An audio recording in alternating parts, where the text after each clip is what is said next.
Hello students, तो इस video में डिस्कस करने वाले हैं R square and adjusted R square. तो इन दोनों के बीच में क्या डिफरेंस है, तो इन चीज़ों को हम डिटेल में देखेंगे। तो सबसे पहले समझना है आपको कि हमने क्या किया था। आर स्क्वायर तो हमने कर लिया था, अब हम एडजस्टेड आर स्क्वायर के बारे में बात करेंगे। तो यहाँ पे एक आपको हल्की सी चीज़ देखनी है कि जैसे मैं यहाँ पे रिग्रेशन लिखता हूँ, यहाँ पे मैं रिग्रेशन लिखता हूँ, इसे लिखता हूँ मैं बीटा 1 हैट और इसे लिखता हूँ बीटा 2 हैट लिखता हूँ, ये x2 लिखता हूँ, ओके। प्लस मैं ये बीटा 3 हैट लिख रहा हूँ और x3 लिख रहा हूँ, देख, ओके। और इसको मैं एरो टर्म लिख रहा हूँ। यहाँ पे आप देख सकते हैं कि जैसे जैसे हम जो है एक्सप्लेनेटरी वेरिएबल इंक्रीज कर देंगे। एक्सप्लेनेटरी वेरिएबल कौन सा है यहाँ पे, x2 और x3 एक्सप्लेनेटरी वेरिएबल्स हैं। जैसे जैसे हम एक्सप्लेनेटरी वेरिएबल को इंक्रीज़ करेंगे तो आर स्क्वायर का वैल्यू भी इंक्रीज़ होता जाएगा। तो इसे हम ऐसे भी कह सकते हैं, it is non decreasing function of number of explanatory variable. ठीक है, R square is non decreasing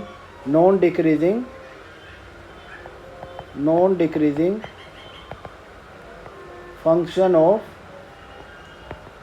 explanatory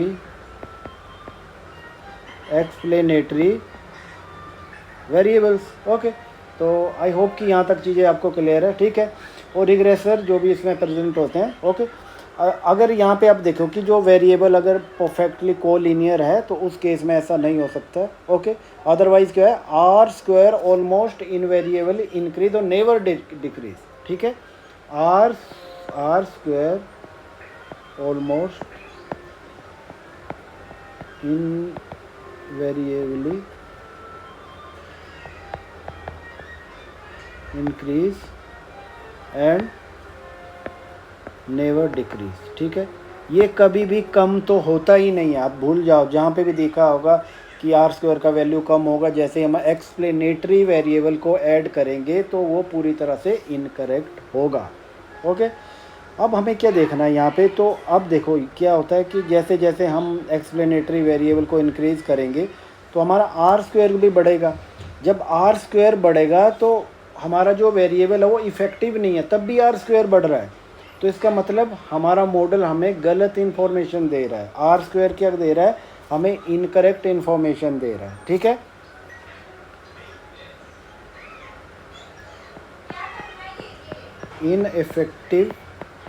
ineffective variable also increases the r square, ठीक है।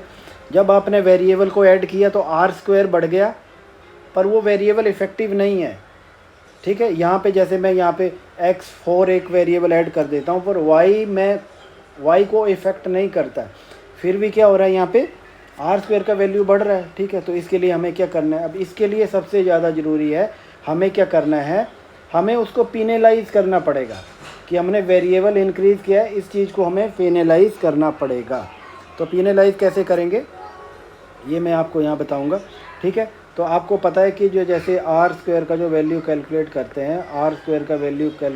हैं, इसको मैं एक्सप्लेन सम ऑफ स्क्वायर कह रहा हूँ, और नीचे आ रहा है टोटल सम ऑफ स्क्वायर आ रहा है, ठीक है। या दूसरा हमारे पास मैंने कैसे किया था, 1 माइनस आ गया, ये रेजिडुअल सम ऑफ स्क्वायर आता upon total sum of square, ठीक है। ये एक आइडेंटिटी है यहाँ पे कि total sum of square is equal to explain sum of square plus residual sum of square. इसी का यूज करके मैंने ये किया है, ये पहले भी मैं डिस्कस कर चुका हूँ, ओके।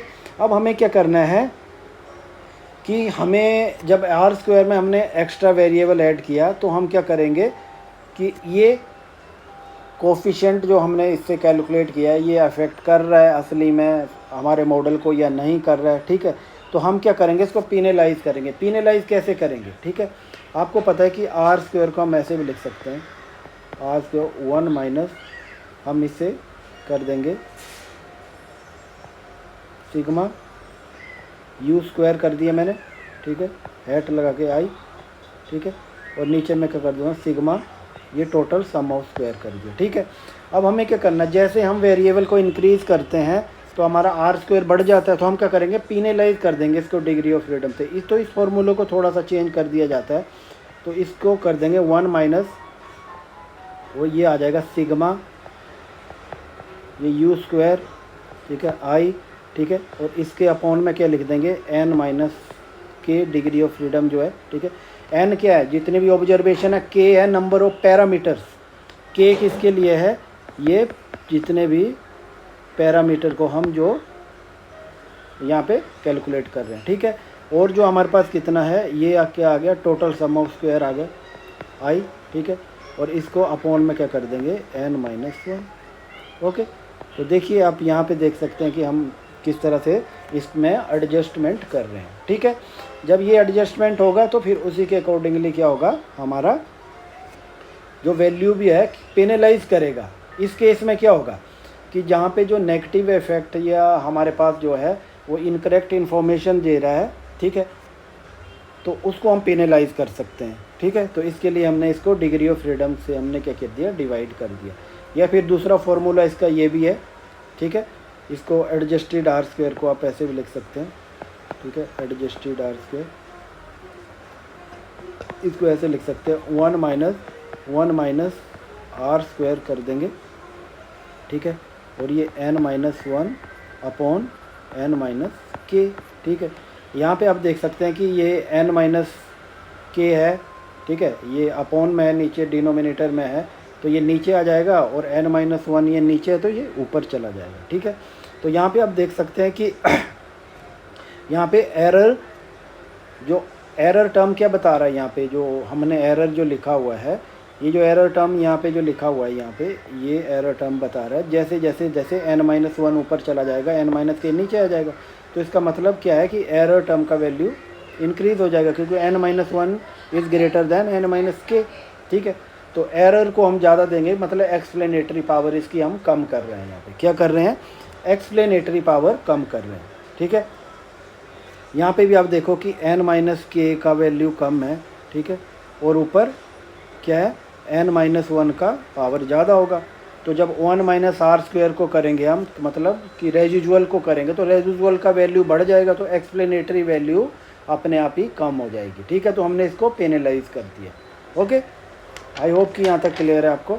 अब आगे देखेंगे हम कि किस तरह से आगे हमें देखना है कि इसका वैल्यू कैसे होता है। यहाँ पे देखो कि अगर k का वैल्यू ग्रेटर देन 1 है, तो यहाँ पे आप देख सकते हैं कि पैरामीटर अगर हमारे ग्रेटर देन 1 है, तो इस केस में क्या होगा, R square is greater than adjusted R square, क्योंकि हमने यहाँ पे पेनल्टी लगा दी है, ठीक है। अगर पेनल्टी नहीं लगाते तो ये हमारा नहीं होता, ठीक है। अब यहाँ पे देखो कि आर स्क्वायर का वैल्यू जनरली क्या होता है, हमारा नेगेटिव में नहीं जाता, पर adjusted R square can take negative value, ये नेगेटिव वैल्यू भी ले सकता है, ठीक है। ये कैसे ले सकता है मैं आपको यहाँ बताऊँगा। जैसे मैं यहाँ पे अज्यूम कर लेता हूँ कि अगर आर स्क्वायर का वैल्यू 0 है, ठीक है, अगर मैं पेनल्टी लगा देता हूँ उसमें, ठीक है, जैसे मैंने बताया था कि डिग्री ऑफ फ्रीडम से हम एडजस्टमेंट करते हैं, तो उस केस में कम हो जाएगा, तो कम हो जाएगा तो मतलब ये नेगेटिव बन जाएगा, ठीक है। तो इस केस में ये नेगेटिव भी हो सकता है, ठीक है। तो ये चीज़ ध्यान रखनी है, बड़ा इंपॉर्टेंट है, ठीक है। और जो है आर स्क्वायर जो है, जो नॉन एडजस्टेड होता है, वो हमेशा नॉन नेगेटिव होता है या पॉजिटिव ही होता है, ठीक है। अगर यहाँ पे देखिएगा, अगर एडजस्टेड आर स्क्वायर का वैल्यू क्या आता है हमारे पास, नेगेटिव में आ जाता है, तो इस केस में, ठीक है, इसको क्या एज्यूम कर लेते हैं, वी एज्यूम इट 0, ठीक है। तो इस केस में हम इसको 0 एज्यूम कर लेते हैं, ठीक है। तो यहाँ पे आप देख सकते हैं कि it is a good practice to use adjusted R square rather than R square, ठीक है, क्योंकि R square tend to give overly optimistic picture, ये हमें ओवरली ऑप्टिमिस्टिक पिक्चर देता है, ये सही पिक्चर नहीं देता है, ठीक है। ओके, तो ये चीज़ आपको ध्यान रखनी है। तो यहाँ पे आपने देख लिया कि किस तरह से हमने सारी एडजस्टमेंट की। ओके, एडजस्टमेंट की मैं एक बार फिर से लिख देता हूँ यहाँ पे, कि जैसे मैंने ऐसे लिखा था कि एडजस्टेड आर स्क्वायर को हमने कैसे लिखा था, इसको लिखा था 1 माइनस और ये सिग्मा हैट स्क्वायर आई किया था, ठीक है। और इसके नीचे क्या कर दिया था, n माइनस के कर दिया था। और नीचे हमारे पास क्या दिया था, सिग्मा ये वाई आई स्क्वायर दिया हुआ था। और इसके नीचे क्या था, n-1। ये डिग्री ऑफ फ्रीडम से हमने एडजस्ट कर दिया। अब इसको आप सिंप्लीफाई करेंगे तो ऐसे हो जाएगा, 1 माइनस चला जाएगा, ये सिग्मा ये स्क्वायर वैसा ही रहेगा, और n-1 ऊपर चला जाएगा। इसको आप ऐसे ही कर सकते थे, ये n-1 ऊपर चला गया, ओके। और नीचे इसको ऐसे ही लिखेंगे आप, सिग्मा वाई स्क्वायर आ जाएगा, इसको ऐसे ही लिख दिया। और n-के, ठीक है, n-के पैरामीटर्स होते हैं, जितने भी 4-5 पैरामीटर हम कह रहे हैं। और n-1 तो जो n-k क्या होता है, वो कम होता है n-1 से, प्रोवाइडेड कि k का वैल्यू 1 से ज़्यादा, जो 1 से ज़्यादा ही होता है। तो यहाँ पे देखो कि यहाँ पे ज़्यादा इंपॉर्टेंस किसको जा रहा है, जो रेजिजुअल बच रहा है, अनएक्सप्लेन पार्ट बच रहा है, उसको जा रहा है। तो इसका मतलब थोड़ा सा वो कम हो जाएगा, तो हमने इसको पेनलाइज कर दिया, ठीक है। तो इस तरह से हमने एडजस्टेड आर स्क्वायर का यूज किया, ओके, ठीक है। यहाँ पे आपको कोई भी डाउट होगा तो आप इसमें लिख सकते हैं, ओके। Thanks for watching.